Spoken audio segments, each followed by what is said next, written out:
Buenos días, chicos. Espero que se encuentren muy bien en casa. Bueno, esta es la clase 10 y se titula El pensamiento. El pensamiento es otro de los procesos cognitivos importantes que vamos a ver en este parcial.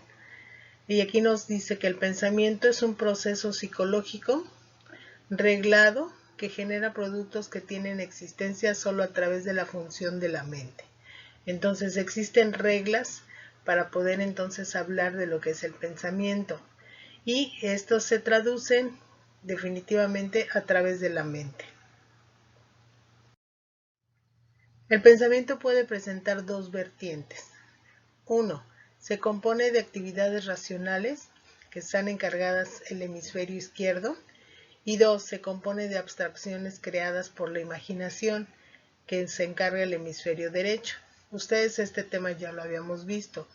Recuerden que el hemisferio izquierdo pues es el lógico, el racional, y que entonces todas las funciones o pensamientos que se generen en este van a ser racionales. Sin embargo, en el hemisferio derecho pues vamos a hacer abstracciones que no son muy entendibles a primera vista y que son generadas a través de la imaginación. Aquí nos viene una lista de efectivamente qué es lo que hacemos nosotros cuando pensamos. Cuando pensamos vamos a crear, a formar conceptos, a razonar, argumentar, criticar, categorizar, opinar, juzgar, plantear preguntas, tomar decisiones, resolver problemas y crear cosas. Entonces, cuando nosotros entramos a cualquiera de una de estas acciones, podemos estar diciendo que estamos ejerciendo el pensamiento. ¿Cuáles son los componentes del pensamiento? Vamos a ir viendo el primero de ellos, que es el concepto. Es la unidad básica del pensamiento. Es una categoría mental de naturaleza jerárquica que permite hacer clasificaciones de eventos, objetos y personas. Entonces nosotros sabemos que hacemos esas clasificaciones como dice aquí, de eventos, objetos y personas, y todas estas corresponden a ser un concepto. ¿Cuáles son esos tipos de conceptos? Pues vamos a ver el primero, que es el concreto, que son las características específicas de personas, objetos, estados, sucesos, lugares, procesos, cualidades y relaciones. Ejemplo, mujer, auto, Primera Guerra Mundial, azul, etc. Estos serían algunos conceptos que pertenecen a lo que sería ser concretos. ¿Y cuáles son los? Segundo, que es el abstracto. Se refiere a fenómenos que carecen de materialidad, fenómenos que sabemos que existen, pero que no podemos ver ni tocar. Ejemplo, amor, muerte, la personalidad de alguien, etc. Aquí vemos algunos otros. Del lado de los abstractos estamos viendo la esperanza, la bondad, el poder, la felicidad. Del lado de los concretos pues vemos varios, ¿no? Que sería un sanitario, un lavamanos, una regadera, un refrigerador, una estufa, niños, ¿verdad? Jugando y animales. Entonces estos serían los concretos que podemos ver y podemos tocar. El segundo tipo es el prototipo. Es un modelo mental que contiene las características más representativas de un concepto. Consiste en capturar las características esenciales del concepto. Ejemplo, un ave. Un ave tiene alas, pico, patas, plumas, pone huevos, etc. Todo aquel animal que tenga todas estas características va a pertenecer al prototipo de ave. Siguiente, la imagen. Es la impresión mental no verbal de una experiencia sensorial. Las imágenes resultan muy poderosas para evocar emociones. Entonces nosotros, por ejemplo, el sonido, alguna melodía que nosotros escuchamos nos va a recordar o a una persona o a un lugar. Los olores también son evocadores, pero las imágenes también nos llevan a imaginarnos o a recordar algunos eventos o algunas sensaciones que hemos tenido. Aquí nos dice, ¿qué es evocar? Es una modalidad de representación mental que permite tratar la información recibida utilizando un lenguaje interior, ¿sí? Y acá nos dice, es el recuerdo o reproducción de la previamente almacenada, implica localización.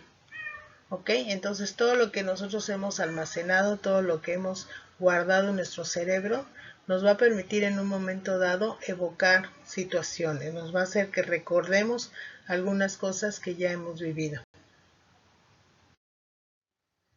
El símbolo es la representación perceptible y tangible de una idea cuyas características están dadas por una convención socialmente aceptada. Cada símbolo posee un significado propio y complejo. Ejemplo, banderas nacionales, el yin-yang.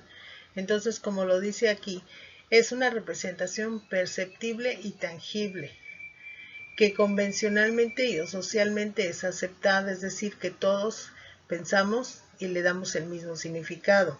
Entonces, por ejemplo, aquí como vemos, está aquí el yin-yang, ¿verdad? Que sabemos qué significa.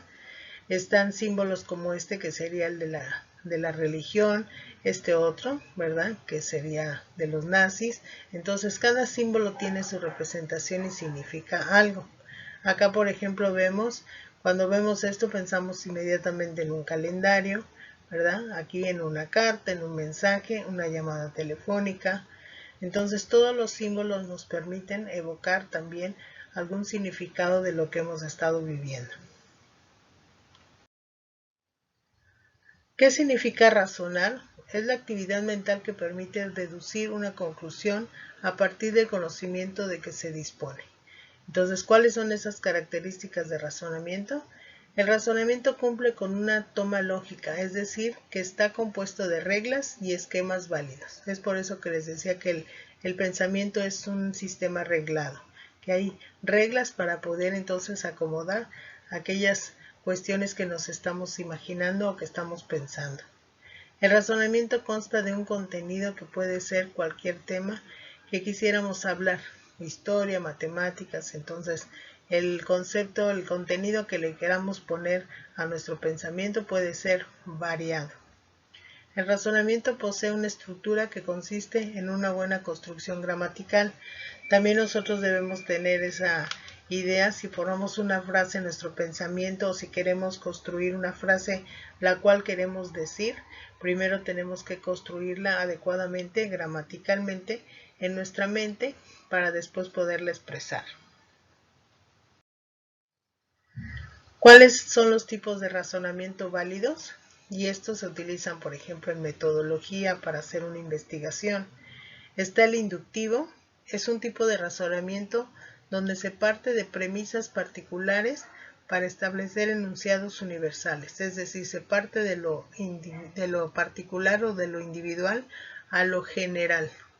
Y el deductivo es un tipo de razonamiento lógico que se caracteriza por extraer conclusiones válidas particulares a partir de una premisa o hipótesis general.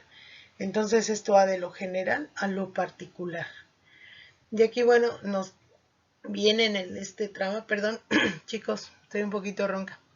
Aquí nos dice que el deductivo va de lo general a lo particular. Parte de categorías generales para hacer afirmaciones sobre casos particulares. Y el inductivo va de lo particular a lo general.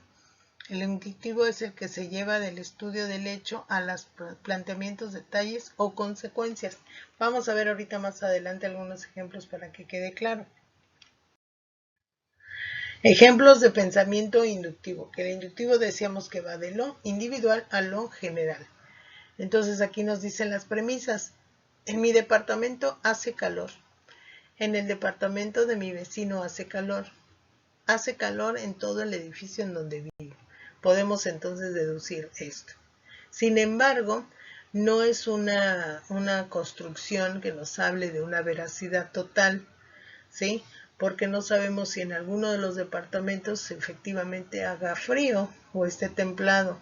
No nos habla de una verdad absoluta. Aquí, por ejemplo, Felipe es dulce y trabajador.